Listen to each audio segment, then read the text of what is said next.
எங்க அப்பா சொன்ன ஒரு இன்சிடென்ட், ஒரு சாட்சி ஞாபகத்துல வருது. அமெரிக்கா தேசத்துல ஒரு வாலிபன், அவங்க வீட்டுல அவன் மட்டும் தான் ரட்சிக்கப்பட்டான். அமெரிக்கா தேசம் தான் நினைக்கிறேன். அவன் இருக்கிறது ஒரு கிராமத்துல, அந்த வீட்டுல வேற யாரும் ரட்சிக்கப்பட்டவர்கள் அல்ல. அவன் வாலிப வயசுலயே தேவனை அறிந்து தேவனை ஆராதித்து அவனுடைய ஒரு விசுவாசம் என்னன்னா, எனக்கு கத்த திறக்கிற வாசல் போதும். அப்பதான் படிச்சு முடிக்கிறான். படிச்சு முடிச்சு பல வேலைகளை ட்ரை பண்ணி பார்க்கறான். எந்த வேலையுமே அவனுக்கு கிடைக்கல. என்னெல்லாம் இன்டர்வியூ அட்டெண்ட் பண்ணி பார்த்தான், கிடைக்கல. சோ இதனால ஒரு பக்கம் வேலை கிடைக்கலங்கிற வருத்தம், இன்னொரு பக்கம் குடும்பத்தார் பேச தொடங்கிட்டாங்க, சொந்தங்கள் பேச தொடங்கிட்டாங்க, சுத்தி இருக்கிறவங்க எல்லாம் பேச தொடங்கிட்டாங்க.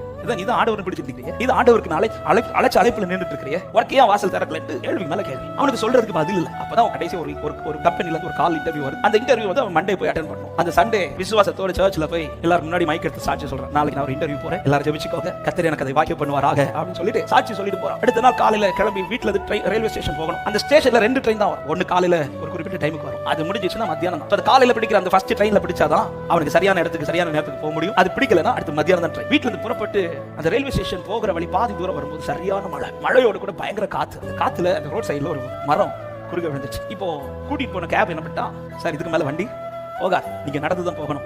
சரி, இவன் கார்ல இறங்கி வேகமா அந்த ஸ்டேஷனுக்கு நடந்து போறான். போய் ஸ்டேஷன்ல ட்ரெயின் பிடிக்கலான்னு போகும்போது அவன் எந்த ட்ரெயினுக்கு வந்தாலும் அந்த ட்ரெயின் போயிடுச்சு. நீ அடுத்த ட்ரெயின் மத்தியானம் தான் இருக்குது. அந்த ட்ரெயின்ல போயும் யூஸ் கிடையாது. காலையில அந்த ட்ரெயின்ல போயிருந்தா அவனுக்கு அந்த இன்டர்வியூ அட்டெண்ட் பண்ணிருக்கலாம். இப்ப வீட்டுக்கு போன அவமானம், சர்ச்சில் போய் என்ன சொல்லணும் தெரியல. ஏற்கனவே எல்லாரும் என்ன பரியாசம் பண்ணி தான் அனுப்பியிருக்கலாம். இதெல்லாம் அவன் தளரல. அவன் என்ன பண்ண, சரி மத்தியானம் ட்ரெயின்ல போலாம் சொல்லிட்டு அங்க அந்த பெஞ்ச் எல்லாம் போட்டுருப்பாங்கல்ல, அந்த பெஞ்சில் போய் உட்கார்ந்துருக்கான். உட்கார்ந்து ஜெபிச்சுட்டே இருக்கான். ஆண்டவரே உங்களை தானப்பா நம்பி இருக்கிறேன், ஆண்டவரே உங்களை விட்டு நான் போவேன், நீங்க எனக்கு திறந்தா போதும், நீங்க எனக்கு திறந்தா போதும். ஜெபிச்சுட்டு இருக்கும்போது ஒருத்தர் வரார். அவர் வந்து, என்னப்பா ட்ரெயின் மிஸ் பண்ணிட்டியா? ஆமா. சரி நானும் ட்ரெயின் மிஸ் பண்ணிட்டேன் சொல்லி அவர் கூட வந்து பேசி கொடுக்குறாரு. பேசி பேசி பேசி பேசி பேசி இவன் ஆண்டவரை பத்தி பேச தொடங்கிட்டான். ஏன்னா ஆண்டவர் ரட்சித்தது, ஆண்டவர் அவனை தொட்டது, அவனுடைய ரட்சிப்பின் அனுபவ சாட்சியெல்லாம் பேச பேச பேச அவருக்கு பயங்கர ஷாக். இப்படி ஒரு ஆண்டவர் இருக்கிறாரா, இந்த ஆண்டவர் எனக்கு தேவைன்னு சொல்லிட்டு அந்த இடத்துல ஆண்டவர் அவர் அக்செப்ட் பண்ணிட்டார். அவர் அக்செப்ட் பண்ணி எனக்காக ஜெபிப்பியான்னு சொன்னா அவன் இருந்து அந்த நபருக்காக ஜெபிச்சுட்டு இவங்க பேசி பேசி பேசி அந்த குறிப்பிட்ட நேரத்தில் அடுத்த ட்ரெயின் வருது. அந்த ட்ரெயின் வந்த உடனே 2 பேரும் ஏறுறாங்க. ஏறி 2 பேரும் இறங்குறது ஒரே ஸ்டாப். அப்போ அந்த இடத்துல இறங்கிட்டு அவர் போகிறது போது அவனை கூப்பிட்டு, ஏ உன் பேரை நான் கேட்க மறந்துட்டேன், உன் பேரை நீ எங்கே போற அப்படின்னு கேட்டோன்னே அவன் சொல்ல, அவன் பேரை சொல்லிட்டு, எனக்கு ஒரு கம்பெனிக்கு இன்டர்வியூக்கு போறேன், காலையில் போயிருக்க வேண்டியது, இப்போ அந்த இன்டர்வியூ எல்லாம் முடிஞ்சிருக்கும், இனி நான் எப்படி போய் பேச போறேன் தெரியல. இப்படி சொன்னதும், எந்த கம்பெனி சொன்ன? அந்த குறிப்பிட்ட நேம் சொன்ன. ஐயா அந்த கம்பெனி மேனேஜரே நான் தான்.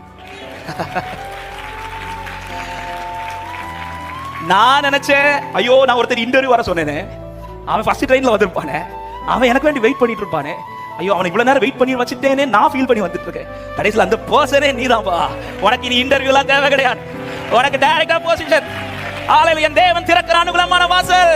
எங்க எந்த சூழ்நிலைக்கும் யாருக்கு முன்பாகவும் எதற்காகவும் தேவனால் அழைக்கப்பட்ட ஒரு தேவ பிள்ளை அழைப்பை விட்டு நீங்கிறாதீங்க. எங்க அப்பா சொன்ன ஒரு இன்சிடென்ட், ஒரு சாட்சி ஞாபகத்துல வருது. அமெரிக்கா தேசத்துல ஒரு வாலிபன், அவங்க வீட்டுல அவன் மட்டும் தான் ரட்சிக்கப்பட்டான். அமெரிக்கா தேசம் தான் நினைக்கிறேன்.